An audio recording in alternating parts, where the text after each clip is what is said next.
یہ جدید دنیا ہے جہاں مقابلے کی فضا میں اگر پاکستان کے لیے چیلنجز موجود ہیں تو ان چیلنجز سے کہیں زیادہ مواقع بھی موجود ہیں۔ ان مواقعوں سے بھرپور فائدہ اٹھانے کے لیے پاکستان کو سوچ، رویے اور لائن آف ایکشن میں کیا کیا جوہری تبدیلیاں کرنا ہوں گی، آئیے جانتے ہیں آج کی اس ویڈیو رپورٹ میں۔ آج پاکستان ایک ایسے فیز میں داخل ہو چکا ہے جہاں کوئی کسی کا دوست یا بھائی نہیں ہوتا۔ آج کے دور میں اپنے تمام فیصلے سوچ سمجھ کر خود کرنا پڑتے ہیں۔ دوسروں کے ساتھ تعلقات کی بنیاد آپ ہم سے کیا لیں گے اور بدلے میں ہمیں کیا دیں گے کے اصول پر ہوتی ہے۔ کئی دانشوروں کے نزدیک یہ تاریخی، ثقافتی اور نسلی رشتے کا بیانیہ خود فریبی کے سوا کچھ نہیں۔ جائیداد کی تقسیم ہو یا وراثتی حصے کی بات ہو تو بھائی اور بہنیں اپنے اپنے حق سے دستبردار نہیں ہوتے۔ پاکستان کو بھی اب دنیا نامی جنگل میں زندہ رہنے کے لیے اپنے مفادات کی حفاظت خود کرنا پڑے گی۔ دوسرے بھی اس وقت ساتھ دیتے ہیں یا تعاون کرنے پر آمادہ ہوتے ہیں جب انہیں پاکستان سے کچھ فائدے کی امید ہوتی ہے۔ سرمایہ داری نظام اور اشتراکیت کے درمیان سرد جنگ ختم ہوئے برسوں بیت چکے ہیں۔ پاکستان کے پالیسی سازوں کے پاس سرد جنگ کی باقیات کو ریاستی امور سے الگ کرنے کے سوا کوئی دوسرا آپشن نہیں ہے۔ افغانستان میں سرد جنگ کا آخری راؤنڈ کھیلا گیا جس کا نتیجہ سوویت یونین کی تحلیل کی صورت میں نکلا۔ اس کے بعد نئے میلینیم کا آغاز ہوئے بھی 23 برس بیت چکے ہیں۔ ممکن ہے کہ آنے والے برسوں میں دنیا میں کئی جغرافیائی تبدیلیاں رونما ہوں۔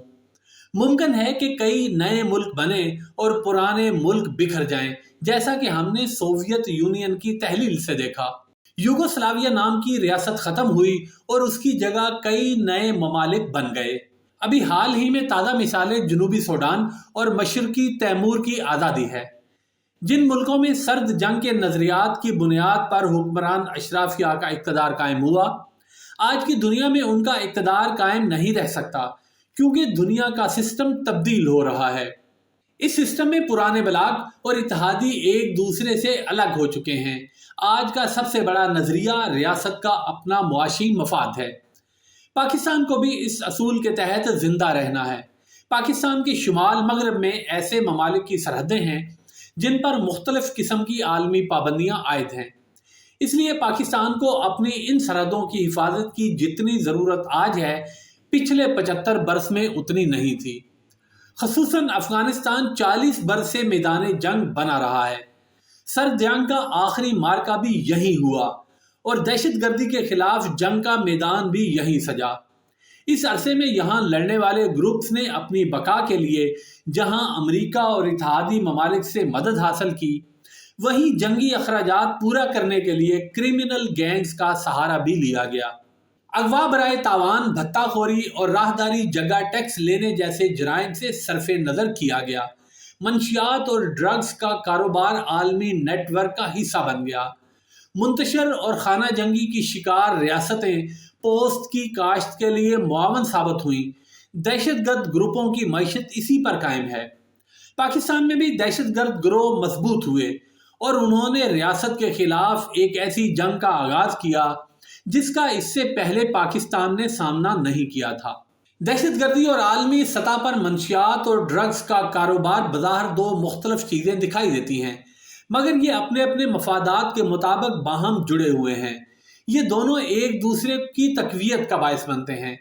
منشیات کا دھندا دہشت گرد تنظیموں کی مالی معاونت کو ممکن بناتا ہے۔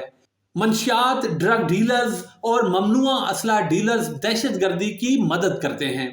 یہ باتیں بھی سامنے آتی رہی ہیں کہ دہشت گرد گروہوں کو ایسی ڈرگز تک رسائی مل چکی ہے جو خودکش مشن کے لیے تیار کیے گئے دہشت گردوں کو دی جاتی ہیں، جن کے کھانے یا انجیکشن کے ذریعے لینے سے وہ بے خوف اور احساسات سے عاری ہو جاتے ہیں اور وہ بے رحمی سے بے گناہوں کا قتل عام کرتے ہیں اور خود بھی مارے جاتے ہیں۔